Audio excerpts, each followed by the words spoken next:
Cette semaine, on est dans Parashat Kitavo et on avance dans le mois d'Elul. On se prépare à Rosh Hashanah, on se prépare au Shofar. Et également une date importante cette semaine qu'on ne précise pas suffisamment. 18 Elul, Chai Elul. Chai Elul, c'est exactement 12 jours avant Rosh Hashanah. Et Chai Elul, c'est une date importante dans la Chassidoute parce que c'est la date de la naissance, une double naissance du Baal Shem Tov au XVIIe siècle et naissance de Rabbi Shneur Zalman de Ladi quelques 50 ans après, le même jour, Chai Elul. Pourquoi ça a de l'importance? Alors dans la Chassidoute, on a l'habitude de dire que ce jour-là sont nés les deux grandes méorotes, les deux grands luminaires dans le monde. En fait, avec le Baal Shem Tov est née la Chassidoute. Et Chai Elul, ce n'est pas une date anodine. Je vous l'ai dit, c'est 12 jours avant Rosh Hashanah. Et si on considère que donc, le mois d'Elul est le mois de préparation à la nouvelle année, donc chaque jour avant le premier Tishri contient les graines d'un mois de l'année à venir. Donc 12 jours avant Rosh Hashanah, on a les graines du mois de Tishri, qui est le premier mois de l'année, d'accord? Donc en fait, Chai Elul pour... bonsoir, oh là là, quel kiff. Chai Elul, on a les graines du mois de Tishri, lui-même étant la graine de l'année. Vous avez compris qu'on est dans la graine de la graine, et c'est pas par hasard que ce jour-là va naître la Chassidoute. Le Baal Shem Tov et le premier rabbi de la lignée Chabad vont naître ce jour-là. C'est-à-dire que ce jour-là, Akadosh Baruch Hu, à partir de ce moment-là, va nous autoriser d'une certaine façon à avoir une nouvelle lecture de la Torah.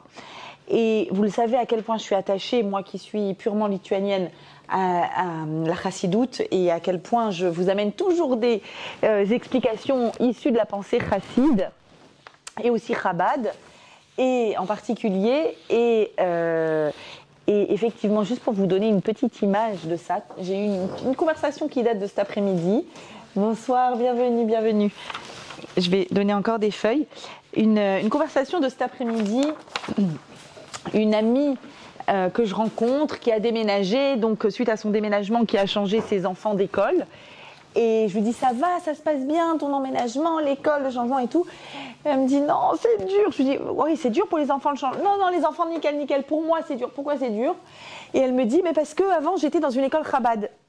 Et là, je suis rentrée dans une école, alors, je vais dire, c'était une école, une très bonne école, mais une école orthodoxe classique, pas Chabad, donc sans Chassidoute.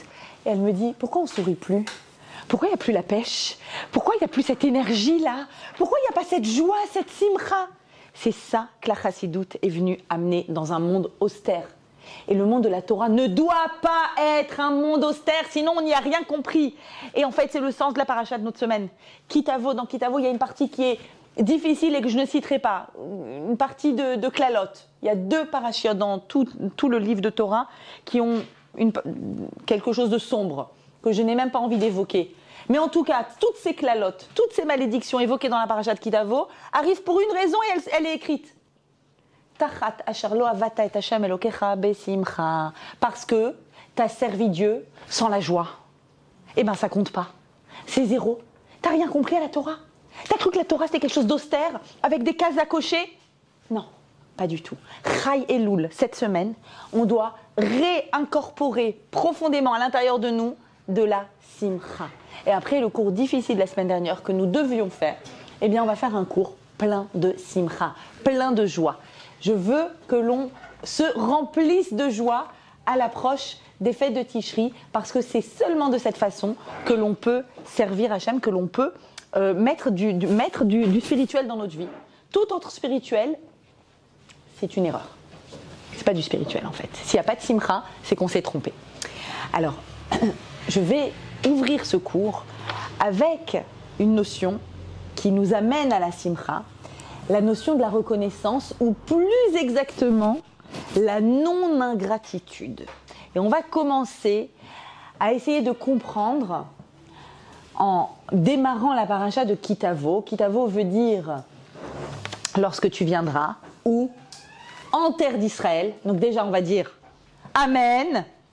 Quand on sera en terre d'Israël, quitte à vous à l'arrête, quand tu arrives en Eretz Israël, bienvenue, venez, entrez, il y a de la place. Quand tu arrives en terre d'Israël et que tu vois ton champ plein d'arbres fruitiers donner des fruits, et donc là, on va avoir la mitzvah des Bikurim qui nous est présentée. La mitzvah des Bikurim, j'ai donné toutes mes feuilles, sinon vous prenez une pour deux. Installez-vous, mesdames. La mitzvah des Bikurim nous est présentée. Venez, je vous rappelle en 2 secondes, c'est quoi la mitzvah des Bikurim? Alors, c'est en Eretz Israël, à l'époque du temple. Amen, amen. On a, le printemps arrive, on voit les arbres qui bourgeonnent, et ce sont des arbres fruitiers, et on voit les premiers fruits qui arrivent. Et là, qu'est-ce qu'on va faire? On va mettre un petit fil autour de nos arbres fruitiers, autour de la branche de nos fruits.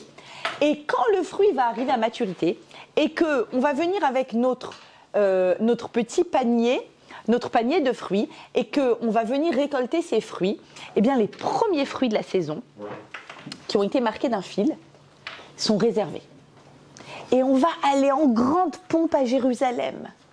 De toutes les villes d'Israël, à Dodan, de Mulé, hop, tout le monde allait, on y va, c'est la fête. On amène les premiers fruits à Jérusalem, on va les donner en offrande au Kohanim, au temple. Ils ne sont pas pour nous. Les premiers fruits ne sont pas pour nous. Ces premiers fruits, là, dans le langage de la Torah, s'appellent Mireshit Kol Pri Adama, le début des fruits de ta terre. Tu les amènes avec une fête exceptionnelle au temple. Et tu vas aller chez le Kohen. Avec ton panier plein de fruits, la première figue, la première cerise, le premier tous les premiers qui ont poussé. Et tu vas dire, Vea Martha, et tu vas dire 2 points, ouvrez les guillemets. Et là, on a 11 versets.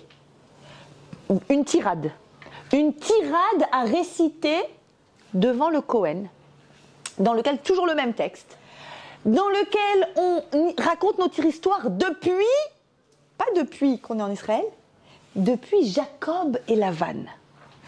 Jacob était chez Lavan a voulu le tromper, il s'est moqué de lui, c'était très dur, mais heureusement Jacob s'en est sorti, et puis ensuite on était en Égypte, et en Égypte pareil, c'était très dur, parce que on a été esclaves en Égypte, et c'était terrible, mais heureusement on est sorti d'Égypte, et ensuite heureusement on est rentré en Israël, et on a planté une graine, et on a eu un arbre fruitier. Et tu sais quoi? Mon arbre fruitier, il a donné ça, et tiens, c'est pour toi. Toute cette longue tirade où on remonte notre histoire à Yaakov. Alors, Rachi sur place, sur le mot Ve'amarta elav, et tu diras au Kohen, il y a un texte fixe à dire au Kohen. Qu'est-ce qu'il dit? Un Rachi extraordinaire. Là-dessus, Ve'amarta elav, tu lui diras au Kohen, donc 2 points, ouvrez les guillemets, chez Einecha Kafouy Tova, que tu n'es pas un ingrat.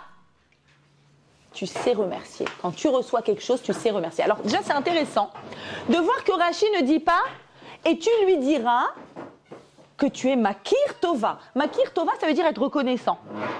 Makir Tova, je reconnais le Tov. Kafouy Tova, je ne reconnais pas le Tov qu'on me donne. Pourquoi Rachi ne dit pas « montre que tu es reconnaissant ». Quand tu viens au temple et que tu amènes ton panier plein des premiers fruits, et waouh! En plus, c'est ma parnassa. Mon champ, il est rempli de fruits, grâce à Dieu. C'est magnifique. C'est pas seulement que ça nous nourrit, c'est que c'est aussi la parnassa pour toute la famille. Donc tu es reconnaissant. Juste pour bien qu'on comprenne profondément ce que ça veut dire d'avoir des fruits qui ont poussé, de faire tout ce cérémonial, d'aller au Beth Amikdash, juste qu'on comprenne bien.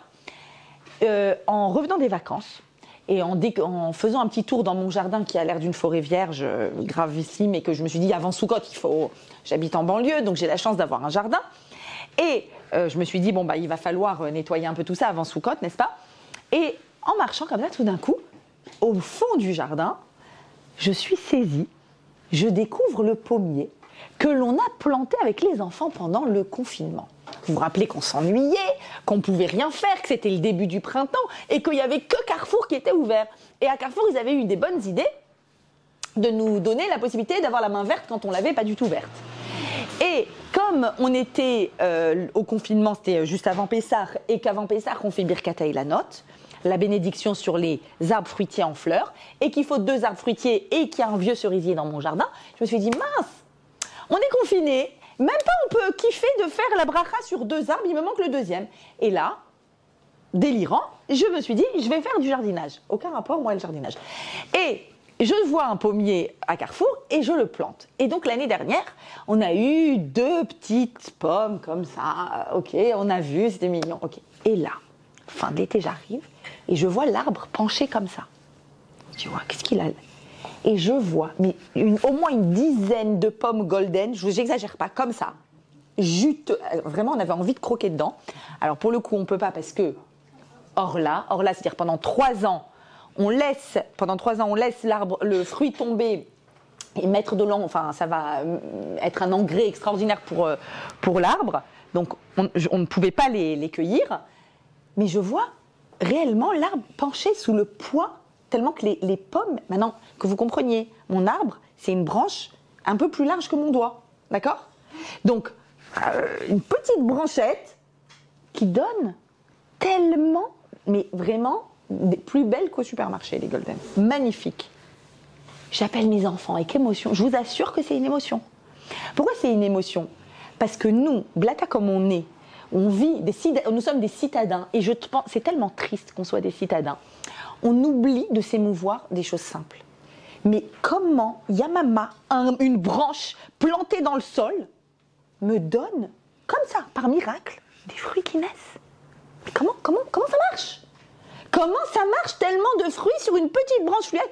Et vous imaginez quand c'est un verger, vous imaginez quand c'est des arbres qui sont âgés, qui donnent... C'est vraiment, on ressent le miracle. Ce miracle-là, je vous le raconte, hein, petite pause émotion agriculture, pour qu'on comprenne ce qui se passe chez cet agriculteur qui, de nouveau cette année, a son champ plein de fruits et va faire tout ce cérémonial. Et dans ce cérémonial, vous l'avez compris, Rachid dit, je te demande quoi? Ne sois pas un ingrat. Il dit pas, sois makir tova, sois reconnaissant, il dit ne sois pas un ingrat. Et Rav Pinchas Friedman nous dit, pourquoi il s'exprime comme ça, à l'envers? Il te le dit à l'envers, Rachid, pourquoi? Parce que rappelons-nous que la première faute au monde, la faute originelle, de séduction, le serpent, Ève, Adam, ils ont mangé, etc. Vous vous rappelez? Ils ont honte, ils sont nus, ils se cachent derrière un arbre, Hachem s'adresse à eux et dit, dis-moi Adam, Aminaetz, t'aurais mangé de l'arbre, et je t'ai ordonné de ne pas le manger, aurais-tu? Question rhétorique, il sait très bien qu'il a mangé. Réponse magique de Adam, vous vous rappelez? The réponse. Mais alors là, c'est pas moi. C'est elle. Comme nos enfants. Qui a mangé le gâteau au chocolat? C'est pas moi, c'est elle. D'accord. C'est pas moi, c'est elle. Et Rachid sur place dit, c'est quoi le problème là de... Ok, il se dédouane, il se déresponsabilise, et ben, il doit assumer, c'est lui, il est libre de choisir. Même si quelqu'un t'incite, te séduit ce que tu veux, tu es libre de faire ce que tu fais. C'est quoi son problème? Il est kafouille tova, dit Rachid. Il n'est pas reconnaissant, il est ingrat. De quoi ingrat? Tu te rappelles que tu t'ennuyais à mourir dans le jardin d'Éden? Que tu étais là, tu es allé voir l'hippopotame, la girafe, la fourmi, et tu as dit à Hachem, l'otov. Hachem, je ne peux pas, je m'ennuie. Hachem a dit, ok, pas de souci, viens, allez, anesthésie, et vous vous souvenez? Il l'a endormi et il lui a extrait Ève, et il lui a présenté Ève. Et vous vous souvenez de la réaction d'Adam? Oh, merci. Oh, c'est trop bien. Non, justement, il n'a pas dit merci, il a dit waouh! Waouh, c'est extraordinaire. Waouh, enfin, ça y est, on va plus s'ennuyer. Ah non, forcément, vous êtes 2. Bah, forcément, bon, lui, il avait entendu l'ordre de Dieu. C'est pour ça que ça s'appelle la faute d'Adam. Elle n'a pas entendu l'ordre de Dieu directement. C'est par voie interposée. Bon, ok, elle t'a poussé à... Mais tu étais libre, n'est-ce pas? Donc quand tu dis c'est pas moi, c'est elle, et que tu te dédouanes, en fait, tu n'es pas reconnaissant. Tu es ingrat de ce cadeau que Dieu t'a fait, de te donner un alter ego qui vient et qui te parle. Bah forcément, alors, elle n'a pas le même avis que toi, ou bien elle n'a pas la même sensibilité que toi sur quelque chose. Ça doit être stimulant. Mais ça ne doit pas te tirer vers le bas. Mais qu'est-ce que c'est que ça de dire c'est pas moi, c'est elle? Là, tu as fait preuve d'ingratitude. Et l'ingratitude relève toujours d'une forme de passivité. C'est elle qui m'a fait faire. Dans l'ingratitude, en fait, ou plutôt je vais dire dans la reconnaissance, tu as reçu quelque chose, donc tu sais qu'on t'a donné, donc tu sais que tu n'es pas complet, que tu as besoin de l'autre. Eh bien, en reconnaissant que tu as besoin de l'autre, tu redeviens actif. Parce que c'est vrai que recevoir de quelqu'un, c'est passif. Mais en disant « Waouh, c'est merveilleux que j'ai reçu de toi, ça m'apporte », tu redeviens actif dans la vie. Et tout ça, ça a un nom en hébreu. Ce mouvement-là qui a un donneur et un receveur, c'est-à-dire qu'Hachem te donne, fait que ton champ pousse et que tu as de la bracha dans ton champ, ou dans ta parnassa, ou dans ton cabinet d'avocat, de dentaire et de que sais-je. Quand tu as la bracha et que tu reconnais qu'elle vient d'en haut, donc tu te dessaisis de ton ego, et tu réussis de faire réceptacle de quelque chose qui te dépasse complètement, qui est Akadosh Baruch Hu. Eh bien ça s'appelle le Tov. Le Tov, c'est toujours, je vous explique toujours, c'est un mot très important, le mot Tov. C'est le premier adjectif qui est écrit dans la Torah. La lumière qui est Tov, c'est quoi le Tov? Le Tov, c'est quand il y a un donneur et un receveur. En fait, le Tov, c'est quand il y a une complémentarité. C'est pour ça, Matzah Isha Matzah Tov. Celui qui trouve une femme a trouvé le Tov. Parce qu'il va donner et il va recevoir. Il va recevoir d'elle, il va lui donner et elle va recevoir. Un donneur, un receveur. Ça veut dire une complémentarité donneur-receveur, c'est Tov. Et c'est pour ça que dit le texte, Vesamarta bechol hatov, et tu vas te réjouir de tout ce Tov. Il t'a donné et t'as reçu. Et tu as reconnu. Parce que c'est tellement facile, à un moment, grâce à ton intelligence, tu as su ouvrir le bon business, au bon endroit, le bon filon, tu as su faire, tu as été intelligent. C'est moi. La classe atomique, c'est moi. Vous savez comme c'est difficile de dire ce n'est pas moi. C'est un don du ciel. J'ai œuvré, j'ai fait ce que j'avais à faire, mais il y en a d'autres qui ont fait la même chose que toi et ça n'a pas marché. La même chose. Donc, vas-y, reconnais ça, ne sois pas ingrat et réjouis-toi de tout ce Tov. Et juste après ça, juste après avoir senti qu'Hachem t'a arrosé de bien, c'est le cas de le dire parce que ton champ ne va pas pousser s'il n'y a pas un arrosage naturel, gratuit, au bon moment. Juste après avoir reconnu ça, qu'est-ce qui se passe? Autre mitzvah, juste à côté, mitzvah du maaser. Tout d'un coup, c'est toi qui donnes à ceux qui sont autour de toi. C'est-à-dire, Hachem t'a arrosé, et bien maintenant tu arroses. La mitzvah du maaser extraordinaire, 10% des revenus. C'est une mitzvah très difficile. Très difficile, parce que tu gagnes 10 et tu enlèves 1. Et quand tu enlèves 1, tu as du mal à l'avaler. Attends, mais tu sais combien de jours je me suis levée le matin, ouvrir mon cabinet, recevoir des clients, faire ce qu'il fallait, remplir des... C'est mon travail. Quoi, comme ça, je vais donner 1 sur 10. C'est beaucoup 1 sur 10. Et le seul moyen de faciliter le maaser, c'est de comprendre que c'est pas vrai. T'as pas reçu 10, t'as reçu 9. Et il y en a un, Hachem, il t'utilise comme canal de distribution. Et là, c'est très facile. Tout d'un coup, tu dis, non, pas du tout, j'ai reçu 9. Le 10e, c'est juste que Hachem me fait confiance que ça passe par moi pour donner aux autres. Redistribution juste, parce que évidemment que le monde est inégal, et il doit être inégal. Hachem le veut inégal. Et donc, il y a une redistribution. Regardez comment dit le texte. Quand tu auras terminé de donner tout le maaser, 10%, de tout ce qui pousse chez toi, donc c'est ce qui pousse, et c'est bien entendu, vous avez compris, ce qui pousse dans le compte en banque aussi, donc tu donneras, il faudra que tu donnes à l'orphelin, à la veuve, que chol mitzvotecha sher tzivitani, tu donneras, et tu diras à Hachem, donc que j'ai donné, Hachem, de la même façon que pour la mitzvah de Bikurim, il y avait un texte à dire, Hachem, je sais que ça vient de toi, et j'ai oublié de vous dire, bien sûr, pourquoi on a cité Lavan et pourquoi on a cité Pharaon, Lavan, ingrat comme pas deux. Tout tout son enrichissement, c'était grâce à Yaakov. Et il a voulu tout garder, il a voulu tromper Yaakov. Pharaon, toute l'Égypte s'est enrichie grâce à Yosef. Et c'est ça que tu fais au peuple d'Israël. Quel ingrat! Donc on cite les ingrats, et nous on se positionne dans Hachem, je sais que c'est pas moi, je sais que c'est toi. Et juste après le Maaser, et tu vas dire à Hachem, Hachem, j'ai donné aux guerres, à l'orphelin, à la veuve, j'ai pas utilisé pour ce qui était pas permis, etc. Regardez ce qu'il dit. Shamati Bekol Hachem, verset 14. J'ai entendu la voix d'Hachem, mon Dieu.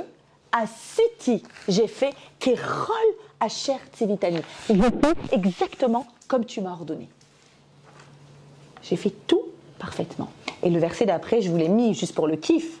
Et donc, Hachem regarde de là où du haut des cieux, de ta sainte demeure, où Barech et Amecha, envoie une bracha à tout Israël, à sa terre, la terre que tu nous as promis, qui est une terre où coule le lait et le miel. Juste avant de demander à Hachem, juste pose tes yeux sur la terre d'Israël et envoie une bracha de Parnassa à tout le peuple d'Israël.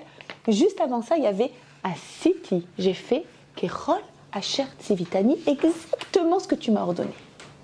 Et encore une fois, Rashi. Encore une fois, Rashi. Un Rashi qui m'a mis les larmes aux yeux. Et je vais vous expliquer pourquoi. Ce matin, hier, c'est une journée remplie de bat mitzvot, Baruch Hashem, de smachot. J'ai enchaîné. Et donc, je me suis mise ce matin à préparer mon chiour, à préparer ma paracha. Et je vois sur Rashi. J'ai fait tout impeccablement comme tu m'as ordonné. On le dit quand on donne le maaser, quand on donne 10%. Un Rashi aussi court que merveilleux. Samarti, je me suis réjouie. Vesimartibo. Et j'ai réjoui d'autres avec ça. Qu'est-ce qu'il est en train de dire? Il est en train de dire, sur les 10 que tu m'as donnés, Hachem, 9, j'ai kiffé. J'ai kiffé. Et 1, j'ai fait kiffer. Et la simcha, elle peut être totale que si quand je kiffe, quand je me réjouis de tout ce que Dieu m'a donné, j'inclus les autres. Et pourquoi j'ai pleuré et pourquoi j'étais bouleversée. Et en vous le disant, je vais boire. Tellement ça m'émeut, regardez. La bat mitzvah d'hier a été faite par un ami à nous, qu'Akadosh Baruch Hu a béni de beaux moyens, et qui a fait une très très belle fête à sa fille, Baruch Hashem, un Shabbat magnifique et une fête magnifique. Et on a lancé, hier à l'occasion de la bat mitzvah, je l'annonce officiellement, de sa fille, on a lancé un nouveau bébé, un nouveau projet d'essentiel. Le projet qui a été appelé par l'initiateur de ce projet, le papa de la bat mitzvah, Maaser Tov. Il a appelé Tov sans savoir que le Tov, c'est la complémentarité. Regardez la prophétie. C'est quoi Maaser Tov? Il y a quelque temps, il est venu nous voir quand il préparait cette belle bat mitzvah. Il a dit voilà, Baruch Hashem, merci Hashem, je peux faire une exceptionnelle fête. Et vraiment, je peux faire comme je veux, ce que je veux comme je veux. Mais au fond de moi, je me dis, même si Akadosh Baruch Hu m'a béni, et que c'est tout à fait légitime de faire une très belle fête, mais il y a toujours un petit goût de est-ce que vraiment, et les autres, et la répartition. Et du coup, j'ai eu une idée.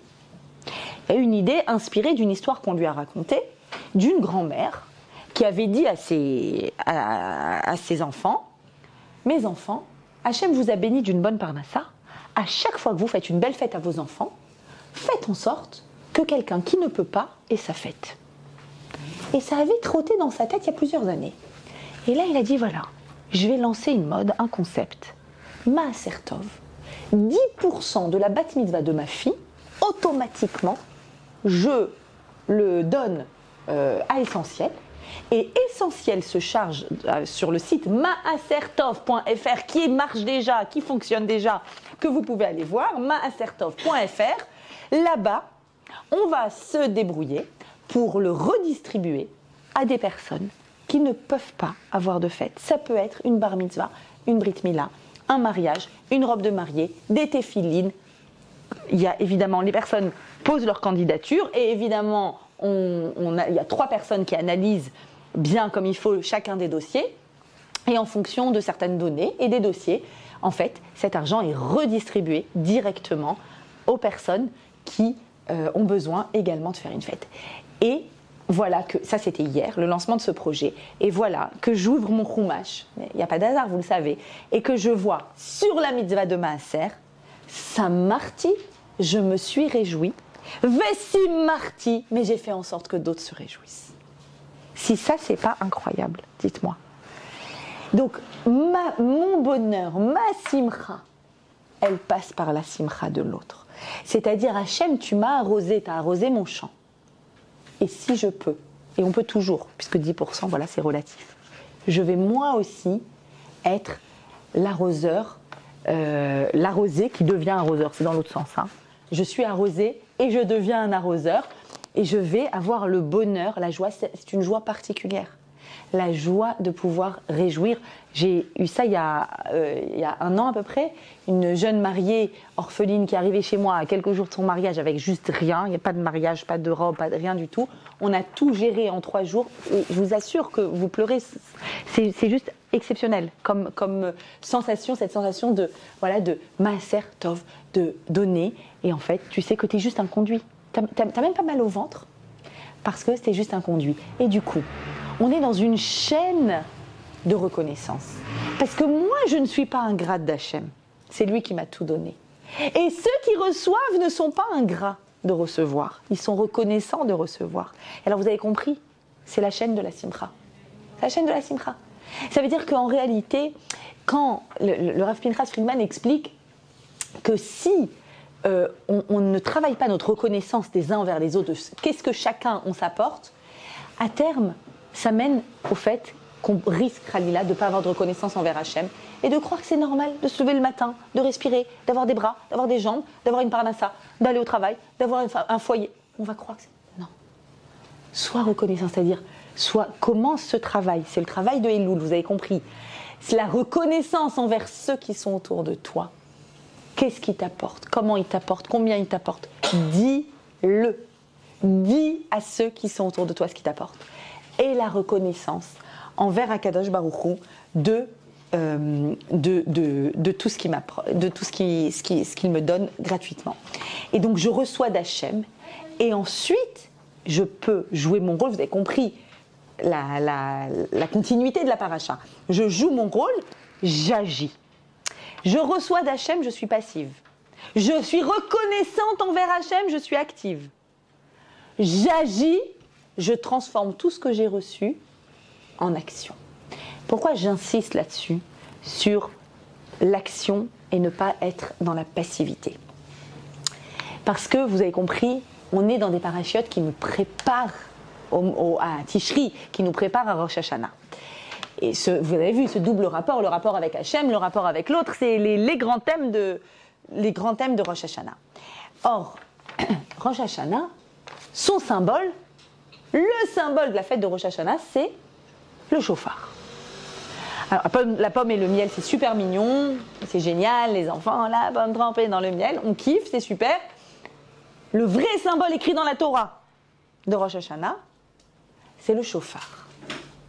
Or, le shofar, nous dit le Midrash, il est le symbole de la liberté. Le Midrash dit « En shofar et la chérout ». Si tu vois un shofar, où que ce soit, sache qu'on est en train de te parler du thème de la liberté. Et la question est totale. Cette personne qui reçoit d'Hachem et qui donne 10%, il agit avec liberté. Mais son ami qui va le voir et qui va se dire « Mais je ne vais pas m'arracher... » Enfin, qu'est-ce que c'est que ces façons de s'arracher quelque chose? Pourquoi c'est extrêmement difficile. Extrêmement difficile. Autant quelqu'un pour qui c'est posé, c'est une évidence depuis des années. Mais sinon, la première fois que tu vas, tu mets ta main à la page, on t'arrache un bout du cœur. Et en réalité, cette question de la liberté que nous avons sur ce que nous faisons, la liberté d'agir avec quelque chose que l'on pense nous définir, notre réussite nous définit d'une certaine façon. La réussite sociale qui est la nôtre nous définit. Eh bien, le chauffard va venir et va nous remettre les pendules à l'heure. C'est quoi la liberté? Et pourquoi est-ce qu'on sonne du chauffard? Alors, pour comprendre c'est quoi la liberté de cette personne de se départir de ce qu'il a, ou bien on peut poser la question de façon beaucoup plus générale. Si le chauffard est lié à la liberté, et le chauffard est lié au mitzvot, évidemment, à la Torah, comme on va l'expliquer, en fait, de prime abord, quand on regarde la Torah de l'extérieur, quand on regarde les mitzvot de l'extérieur, je le vois bien avec tous mes élèves qui sont dans des démarches constructives et qui regardent, ils me disent, mais quand même, entre la personne qui monte 15 étages à pied et celle qui appuie sur l'ascenseur, laquelle a le plus de contraintes, laquelle est le plus libre? Entre celui qui va en vacances n'importe où, dans n'importe quel club med, et celui qui s'amène sa cuisine en vacances, laquelle est la plus libre? Il est vrai que quand on regarde d'un regard extérieur et un peu superficiel, il n'y a pas beaucoup de liberté. Hein. Ouh là là, c'est austère, ça nous coince, c'est bloquant quand même toutes ces mitzvot. Hein? Alors c'est quoi le chauffard de la liberté en réalité? Et j'ai envie qu'on comprenne ensemble cette notion de liberté, la liberté d'agir, la liberté de ne plus être passive. Et en réalité, ce qu'on va essayer de comprendre, c'est comment sortir de nos états de passivité. Et qu'est-ce que ça signifie? Alors, on va étudier ensemble un Rav Moshe Shapira. Et vous le savez, quand je vous amène Rav Moshe Shapira, je vous mets la tête à l'envers, je vous mets la tête au carré, parce que c'est très conceptuel et c'est philosophique, mais pas de panique. On va bien expliquer les choses et on va les vulgariser et les simplifier. Rav Shapira explique comme ça. Une Mishnah dans un vote très connu. Vous avez sûrement déjà entendu cette Mishnah. Qui nous raconte, qui nous dit que les premières tables de la loi, quand on les a reçues, vous vous rappelez à Shavuot, au son du chauffard, avec les éclairs, le tonnerre et tout, on reçoit, et comment elles sont décrites? Maaseh Elokim. C'est une pierre brute taillée par Dieu. C'est Dieu qui a fait ces tables de la loi. Et l'écriture, Mirtav Elokim. C'est une écriture d'Hachem. Et l'écriture, continue le texte, Mirtav Elokim, continue le texte, Charut ala luchot, gravé dans la pierre. Vous vous souvenez? C'est pas écrit, c'est gravé dans la pierre. Hein. D'ailleurs, c'est une expression. Quand on veut dire quelque chose qui ne bouge pas, il est gravé dans la pierre. Donc l'écriture, qui est une écriture de Dieu, les premières tables, qui, vous le savez, elles vont finir par être brisées, gravées dans la pierre, Charut. La Mishnah continue et dit Al tikri Charut, ne lis pas gravé, mais lis plutôt, c'est les mêmes lettres, vous savez que dans la Torah il n'y a pas de voyelle, Cherut, qui veut dire liberté. Cette écriture est liberté. Pourquoi? Parce qu'il n'y a pas d'homme plus libre, dit la suite de la Mishnah, que celui qui se préoccupe de la Torah et des mitzvot. Vraiment? C'est pas l'impression qu'on a, n'est-ce pas? C'est pas l'impression. Comment expliquer ça? Et de plus, le Maharal vient et nous dit, c'est quand même étrange, ces petits jeux de mots là qu'on fait avec la Torah. Charut, Cherut, bon, c'est vrai que c'est écrit pareil, mais enfin, c'est pas la même chose quand il y a écrit qu'une écriture est gravée dans la pierre, que quand il y a écrit écriture libre. Écriture libre, je sais pas, ça veut dire quoi écriture libre? Gravé, c'est gravé, ça a du sens. C'est quand même une explication assez éloignée, dit le Maharal. Et il explique, écoutez cette merveille. Pourquoi le terme gravé et le terme liberté, en réalité, c'est les mêmes mots en hébreu? Pourquoi? Et il dit parce que le livre de Torah, notre Torah, c'est le dessin du réel. C'est-à-dire, nous, on croit que la Torah a été donnée il y a 3500 ans et que, c'est un point dans l'histoire de l'humanité. Non, t'as pas compris. La Torah, elle est antérieure au monde. Et si le peuple Israël n'avait pas accepté la Torah, il n'y avait plus de monde. Le monde a besoin de Torah. La Torah est le dessin du réel. C'est-à-dire que tu vois sur la Torah la vie, le monde. Ça signifie quoi? Ça veut dire que c'est pas anodin si le mot Harut et Kherut, c'est le même mot. Pourquoi? Parce que cette forme gravée se dit Harut, dit le Maharal. Car le fait de prendre une forme définitive et abouti est l'expression de la liberté Kherut. La servitude, j'explique tout de suite, est du côté de la matière, car elle se laisse façonner, elle est passive, et la forme est du côté de la liberté, parce qu'elle façonne. Et j'explique tout de suite. J'ai un bloc de pierre. Je dois décider de le tailler. Est-ce qu'il y a des artistes ici? Imaginez Michel-Ange, d'accord, qui veut tailler. Maintenant, quand il a un bloc de pierre devant lui, il peut faire la forme qu'il veut. On est d'accord? Il a de la matière, et ça peut prendre d'infinies formes. Ou un potier qui a de la terre glaise et qui veut faire de la poterie, qui fait de la poterie. Quand on voit, c'est impressionnant. Tu vois dans les mains, tu lui dis une tasse, une assiette, un bol, un vase, il fait ce qu'il veut. Il a de la matière première et il en fait ce qu'il veut. Mais une fois qu'une forme a été choisie, elle est définitive et aboutie. Et ça, c'est la liberté. La liberté, c'est ce choix final. Alors que quand j'ai que de la matière devant moi, qu'est-ce qu'elle fait la matière? Ce bloc de pierre, il se laisse façonner. Est-ce que lui, il peut agir? Est-ce que lui, il peut décider? Imaginez une petite bulle au-dessus du bloc de pierre. S'il te plaît, j'ai envie de faire une forme plutôt classe comme Michel. Non, mais en fait, il ne peut rien dire. La matière se laisse façonner. On est d'accord? Et donc, quand on se laisse façonner, on est du côté de la servitude. La matière en hébreu se dit chomer. C'est le même mot que chamor qui veut dire un âne. Pourquoi? Parce que c'est le plus servile des animaux. Va ici, fais ça, porte ça.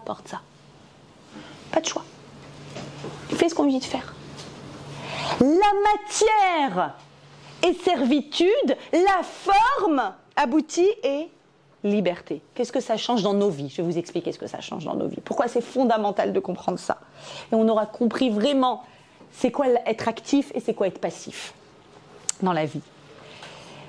Hachem, il a créé ce monde avec matière et forme. On est d'accord? Tout ce que vous voyez autour de vous, regardez, tout a une forme aboutie, n'est-ce pas? Mais avant, c'était une matière. Avant d'être un poteau comme ça, c'était une matière. On est d'accord? Que matière. On a donc ces deux éléments-là.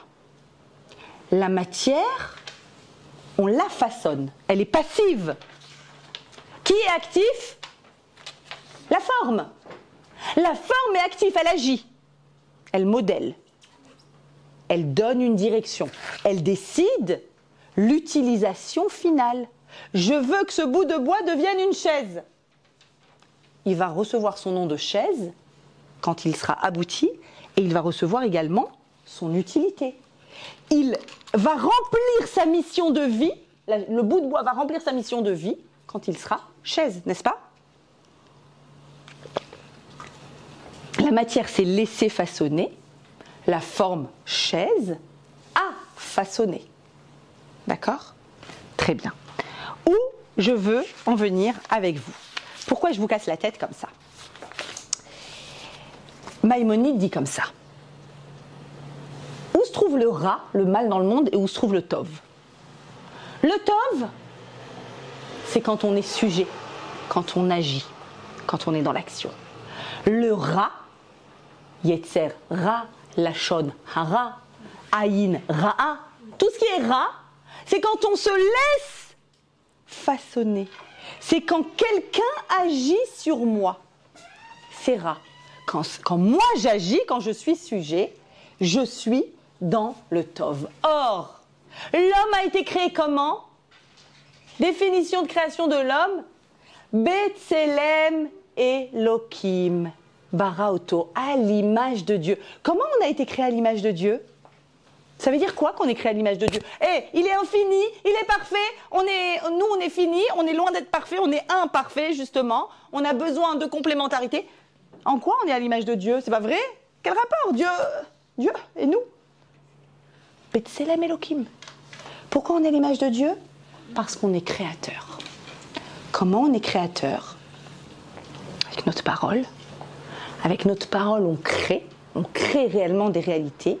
Et en fait, on maintient notre image de Tselem Elohim, je suis faite à l'image de Dieu quand je suis un leader. Quand je suis un suiveur, c'est fini. J'ai perdu l'image de Dieu. Je la récupère, vous inquiétez pas. Le leader, c'est quoi? C'est celui qui agit, c'est celui qui façonne, celui qui donne une forme, qui modélise, qui décide. On ne décide pas pour lui. Le suiveur, on décide pour lui. Et d'ailleurs, c'est pour ça que c'est écrit à l'image d'Il Nefesh HaChaim, il y a écrit qu'on est Tselem Elohim, pas Hachem. Parce que Elohim, c'est le nom d'Hachem qui est créateur. Donc on nous demande de créer. Sois un créateur. Comment? En étant Médaber. Médaber, ça a un autre sens en hébreu. Médaber, ça veut dire d'une part, parler, et le deuxième sens du mot Médaber, sans être étonné, leader. Un chef, un Médaber, un dabar, c'est un chef, c'est un leader. Pourquoi? Parce que quand je parle, je donne une forme. Alors que, en fait, toute personne qui se laisse façonner et transformer fait exactement le contraire de ce qu'Hachem veut dans le monde. Il redevient matière. Fais de moi ce que tu veux, je te suivrai. La mode décide, je vais faire comme la mode. La société décide ce qu'il faut penser, je pense comme la société. Je redeviens matière. Évidemment, on a des moments où on est passif et où on laisse le monde décider pour nous. La météo va décider, les informations vont décider, les hommes politiques vont décider, les lois qui sont... Non. C'est la société telle qu'elle bouge qui va décider. Ou un groupe que l'on fréquente. Alors attention, un enfant par nature, il y a des enfants qui sont plus dans le lead, il y a des enfants qui sont plus suiveurs. Un enfant qui est suiveur, c'est naturel. Pourquoi? C'est le propre du katan. L'enfant, il n'a pas beaucoup de da'at. Il n'y a pas beaucoup de possibilités justement de façonner le monde. Heureusement, comme ça on peut les éduquer, nous parents. Donc nous les éduquons et évidemment il peut y avoir, c'est pour ça qu'il faut faire attention, des groupes d'influence. Mais la façon intelligente de les éduquer, c'est de leur dire, ne sois pas un suiveur. C'est pas... Et les autres ils ont, et les autres ils ont... Non. Et toi, qu'est-ce que tu veux? Leur apprendre à vouloir. Leur apprendre à décider, leur apprendre à façonner leur vie telle que eux la souhaitent, pas telle que le monde nous le demande. Et effectivement, la première faute, on en a parlé tout à l'heure, la faute d'Adam et Ève, c'était quoi? C'est Adam qui a suivi. Il a suivi Ève. Adam, pourquoi on a dit tout à l'heure que c'est de l'ingratitude? Et que c'était pas du tout dire c'est pas moi, c'est elle, c'est pas une raison enfin. Pourquoi? Mais t'es libre de décider, Adam. Ok, on te montre quelque chose d'hyper attractif. T'es un adulte. Tu peux décider. Tu as la liberté de décider ce que tu veux. Et en fait, ça c'est tout le principe de la séduction, c'est quand on n'est plus maître de nos agissements et que des éléments extérieurs, toute forme de séduction extérieure, vient et agit sur moi, me façonne, me modélise, me transforme, me fait dire des choses, mais elles ne sortent pas de mon cœur, les choses. Elles sortent de ce que j'ai entendu, de ce qu'il est de bon ton de dire ou de faire. Et en fait, en réalité, quand on redevient matière, ce qui se passe, c'est que le monde extérieur va modéliser mon cerveau, au lieu que ce soit mon cerveau qui modélise mon monde et qui décide l'impact que moi, je vais mettre dans le monde qui est le mien. Mon impact à moi dans le monde. Comment moi, j'agis sur le monde. Eh bien, vous comprenez maintenant, Rav Shapira explique que ici se trouve le secret du lien entre liberté et servitude. La matière, elle est asservie, on a dit, parce qu'elle est passive. Et la forme, elle est liberté, parce qu'elle est active. Elle va décider de la réalisation, elle va décider du rendu. Donc, toute écriture, rappelez-vous, Harut et Kherut, toute écriture ou toute parole, c'est quoi? C'est une forme finale, n'est-ce pas? Je décide ce que je vais dire à mon mari quand il est arrivé 3 heures en retard. Je décide ce que je vais dire à mon enfant quand il a fait quelque chose qui ne me convient pas. Je décide. J'écris. Je donne une forme aboutie. vous comprenez que l'écriture des tables de la loi, c'est la liberté. Parce que c'est la forme, c'est la parole la plus juste et vraie qui soit, et c'est la forme aboutie de cette parole. Et donc quand j'étudie la Torah, qu'est-ce que je fais? Qui est la volonté d'Hachem. En fait, je donne une forme aboutie à ce monde. C'est ça que je fais. Et en fait, je choisis de ne pas être façonné par la bien-pensance, la mode, les médias, le travail. Je décide de fermer mon magasin Shabbat, par exemple. Difficile, extrêmement difficile. Ô combien la pensée de tous me façonne en me disant « Tu le fais, fais gaffe, tu vas voir, ça va pas, on fait pas ça ». Si moi j'arrive à donner une forme personnelle à mon existence, je décide, je choisis de faire comme ci et de pas faire comme ça.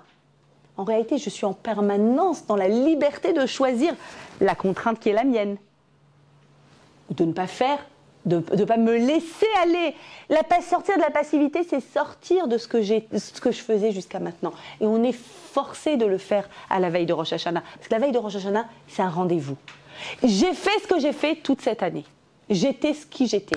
J'étais l'épouse que j'étais la sœur que j'étais la mère que j'étais. Et en fait, il y a une forme de passivité. Je suis ça, qu'est-ce que tu veux que je fasse? C'est ma nature, c'est mon truc, c'est comme ça. Non, on a toujours été éduqués comme ça. On m'a toujours enseigné ça. C'est comme ça qu'on fait chez nous, vous connaissez? C'est comme ça qu'on fait chez nous. Mais là, tu es passive quand tu dis ça. Tu continues la même chose. Tu veux pas mettre du neuf dans ta vie? Du ridouche, quelque chose de nouveau qui va venir et dans lequel toi, tu vas façonner. Toi, tu vas mettre un modèle. C'est ton modèle à toi. Tu n'es pas obligé de faire comme tout le monde. Et c'est vrai dans tout ce que je suis en train de dire. Dans ta façon d'être sœur, d'être mère, d'être épouse, d'être employée, d'être employeuse, dans tout. Dans tout, on peut réécrire une nouvelle forme. Donc en fait, sortir de l'état de passivité. Qui est passif? La matière. Et la matière, elle est servitude. Quand tu es passive, tu es asservi. Tu es asservi à la continuité. Pareil, allez, je me prends pas la tête. On continue. Toujours pareil. Non, pas du tout. Pas du tout. Hachem te redonne la vie pour 1 an. Ok. Pour 1 an, j'ai la vie. Comment je la modélise? Qu'est-ce que j'écris? Qu'est-ce que je vais graver? Moi aussi, je peux graver quelque chose. Alors, quel rapport avec le chauffard maintenant? Ce qu'on vient de dire. Ok, j'ai compris que la liberté, c'est ce choix-là. Ce choix personnel. C'est le fait d'être influenceuse et pas influencée. C'est le fait de l'idée. J'ai compris. Pourquoi tout chauffard est liberté? Vous êtes avec moi? Vous vous souvenez? Le chauffard, c'est le chauffard de la liberté. Pourquoi? Alors je comprends qu'à Rosh Hashanah, il faut que je sois libre d'être qui j'ai envie de devenir. Très bien. Mais pourquoi ça se passe avec un chauffard? Ok, le thème de Rosh Hashanah, je comprends que c'est la liberté.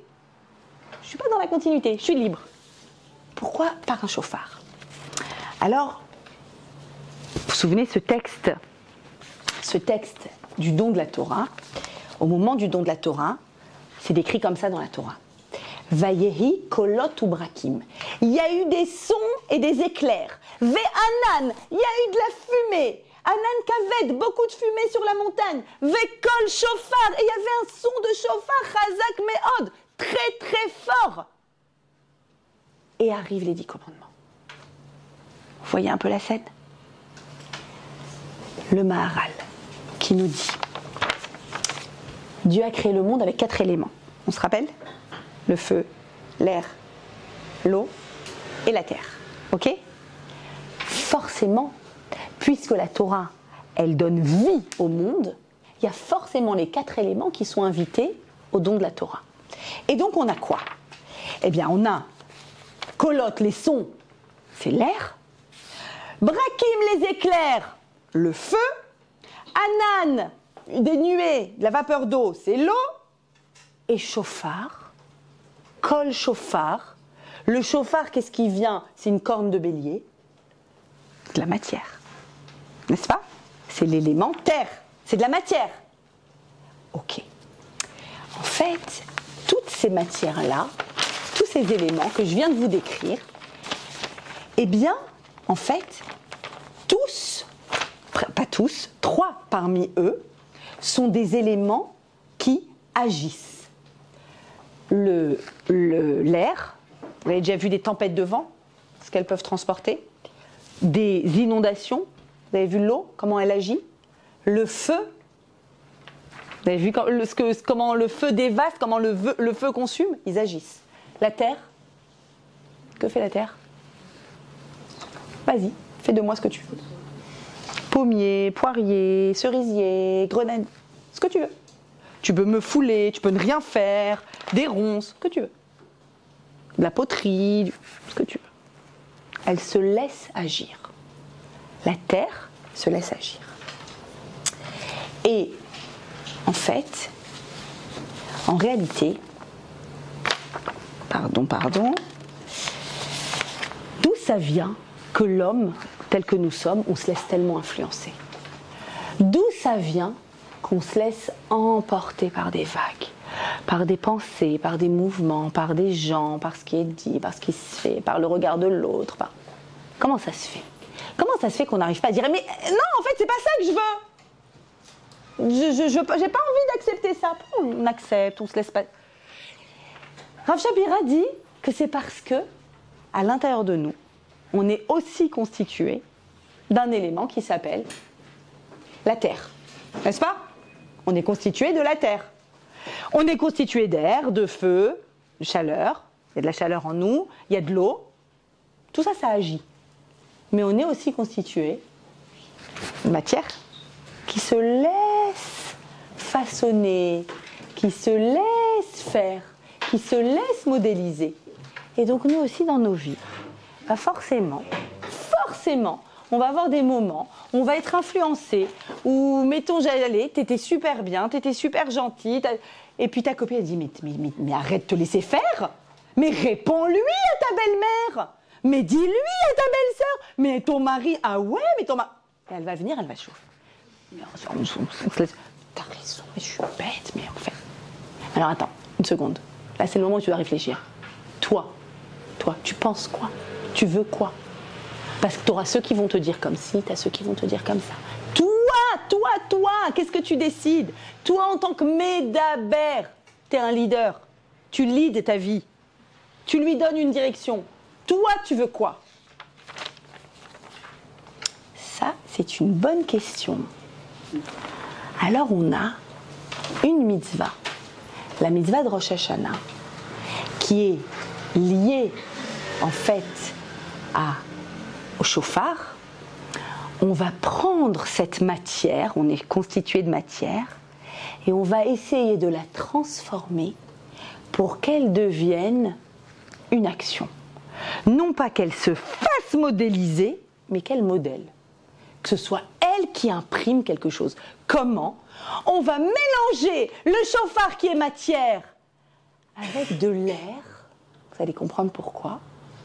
Ça va donner un son. Et ce son-là, il va te rappeler que tu es capable d'écrire toute seule les pages de ta vie. Pourquoi? C'est quoi le son? C'est quoi le son? La neshima, c'est quoi? Pour que je puisse parler, pour que mes cordes vocales puissent être grattées, en fait, il faut que je mette de l'air à l'intérieur de ma gorge, n'est-ce pas? Et à ce moment-là, avec mon cerveau, je vais réfléchir et je vais décider des mots. Et le mot, alors en espérant que ce soit un mot produit par moi, et pas produit par le monde et l'entourage et les médias, mais par moi, ce mot-là, c'est une forme aboutie. Avant même que la forme soit aboutie, avant même qu'il y ait des mots, revient ta respiration première, celle qui t'aide à produire des mots. Quand tu produis des mots, tu es créatrice. Que ce soit des mots écrits ou oraux. Vous savez que Hachem a créé le monde, il a écrit avec les 2 premières lettres de son nom, le Yud et le He. Le Yud, c'est quoi? C'est le premier point quand tu as envie d'écrire quelque chose. On est d'accord que pour écrire quoi que ce soit, tu commences par un point sur une feuille? Yud. He, c'est quoi? C'est la respiration que tu prends avant de dire la première parole. J'ai envie de dire quelque chose. Premier point, Yud. Première parole. Ok, stop, stop, stop. Que personne ne t'influence maintenant. Dis ce que toi tu as envie de dire. Écris ton livre. Écris ton histoire. Reviens à cette première respiration-là. Première. Et maintenant, avec cette première respiration, tu vas voir que tu peux dire des choses autrement. Tu peux écrire des choses autrement. Ta vie peut être différente avec cette première respiration. Et c'est le shofar. Et le shofar, mes amis, c'est la dernière chose qui nous reste de Matan Torah. Pourquoi? Parce que les tables de la loi, ces tables-là, Harut, elles ont été brisées. Elles ont été brisées. Qu'est-ce qu'on a du 6 Sivan? Qu'est-ce qui nous reste? Le shofar. Le shofar. C'est tout. Et les deuxièmes tables qu'on a reçues à Yom Kippour. Alors moi, j'adore quand mes élèves viennent et me disent à Kippour, on va aller écouter le shofar. Ya maman, t'as pas compris, le shofar c'est à Rosh Hashanah. Ma belle, à Kippour, le shofar c'est du kiff. Pourquoi? Parce qu'on fait Havdalah et on va manger la brioute. Génial, et on va faire la souka, c'est trop bien. C'est bien pour le kiff, je dis pas, je suis pas contre. Mais le shofar de Rosh Hashanah, ce shofar-là, il te permet de recevoir la Torah à Kippour. Parce qu'à Kippour, quand on a reçu les deuxièmes tables, c'est le jour de Kippour que Moshe descend avec les deuxièmes tables. Il y avait du shofar. Comment je sais? Il n'y en a eu que le 6 Sivan, les premières tables. D'où je sais? Parce que les premières tables, elles ont été données en grande pompe. Et donc, on a dit, non, il y a eu le Haïnara, toutes les nations ont dit, pourquoi eux et pas nous? Bah, vous avez vu le veau d'or. Deuxième table, on a dit, allez, venez, on va faire une petite fête discrète, là. Discretos, pas de chauffard. C'est pas grave, on a Kippour. On a ce lien avec Akadosh Baruch Hu. On a la capacité de faire mieux. On s'est rappelé qu'on est des créateurs. Et pour ça, il faut absolument passer par l'étape de Rosh Hashanah. Ta respiration. Quel mot tu vas mettre? Quelle écriture tu vas mettre? Comment tu vas impacter le monde avec celle que tu es? Pas celle que les gens autour de toi te demandent d'être. Celle que tu es. C'est ça, être vraiment, vraiment, vraiment adulte. Et en fait, qu'est-ce que je vous invite à faire? Devoir. Je vous le dis maintenant, vous ne direz pas que vous n'étiez pas au courant. Je vous le dis dès maintenant. Pour Rosh Hashanah, c'est magnifique. Au-delà de dire, bon, on va se dire Shana Tova au Metuka, on va faire les paniers, on va... Bon, c'est pas pourri non plus, mais la brioute, c'est génial, les paquets, on se fait kiffer, c'est très bien, c'est très bien. Faire quoi? Prendre une feuille. Une feuille, c'est cet objet-là, avec un stylo. Donc, pas le portable, vous avez compris. Pas les doigts sur le clavier. Une feuille avec un stylo. C'est un objet antique, très utile. Et cet objet-là, vous allez écrire à la main ce que vous voulez dire aux gens que vous aimez, qui sont autour de vous, aux conjoints, aux enfants, pourquoi pas à ta belle-mère, si tu y arrives, t'es génial. Et pourquoi pas, et les personnes autour de vous, et que ce soit des voisins, que ce soit des amis, une amie qui t'a aidé, qui était là pour toi. Et tu vas écrire à la main. Et avant, tu vas penser à ce yud, à cette première pointe-là que tu poses. Et je te demande de te sentir libre. Libre d'écrire ce que tu as envie d'écrire. Ce que ton cœur à toi te pousse à écrire. Et ça, cette forme aboutie, cette lettre ou cette parole, et d'ailleurs j'insiste aussi sur la parole, parce que la parole à Rosh Hashanah est très importante. Vous savez que toute l'année, énervez-vous autant que vous voulez, pas à Rosh Hashanah. Impossible, parce que la parole est encore plus créatrice ce jour-là. Ça veut dire, vraiment, ils vous ont renversé tout, les enfants ont fait machin, ça a brûlé, ton mari a oublié de brancher la plata, ça va être froid pendant toute la fête. On s'en fiche. On ne s'énerve pas. Si tu t'énerves, vraiment, ça impacte, ça va réellement impacter l'année. Donc, tu vois les enfants faire une bêtise, tu dis, les enfants, vous ne savez pas ce qui va vous attendre le lendemain de Rosh Hashanah, mais là, rien. Vous verrez après. Rien pendant Rosh Hashanah. Parce que votre parole est créatrice. Et de maintenant jusqu'à Rosh Hashanah, essayez de se concentrer. Juste avant que je dise une phrase, c'est difficile, c'est pour ça que je vous dis essayez, parce que c'est difficile. Avant que je dise une phrase, c'est ma phrase ou c'est la phrase de quelqu'un d'autre? C'est ce que moi je pense ou c'est ce que d'autres pensent? C'est comme ça que est-ce que j'ai envie que ma vie elle ressemble à ça, ou est-ce que c'est ce qu'on m'a appris, c'est ce qu'on a fait chez moi, c'est ce qu'on m'a dit, c'est ce qu'on me pousse à? réappropriez-vous votre action, votre liberté. Sortez de la passivité, sortez du je continue comme c'est, et maintenant je décide avec mon yud de ma plume, avec mon hé de ma respiration, à écrire quelque chose de neuf. Et je me suis même dit, je finis avec ça, je me suis même dit, en réfléchissant à ce cours, en étudiant ce Rav Moshe pendant Shabbat, je l'ai étudié, je me suis dit, waouh, en fait la respiration, c'est vrai, c'est ce que je vais dire, mais la respiration, vraiment, elle nous enseigne énormément de choses sur notre corps. Notre corps, la respiration, elle s'adapte aux besoins du corps. C'est-à-dire que quand on fait plus d'efforts physiques, la respiration, elle va plus vite.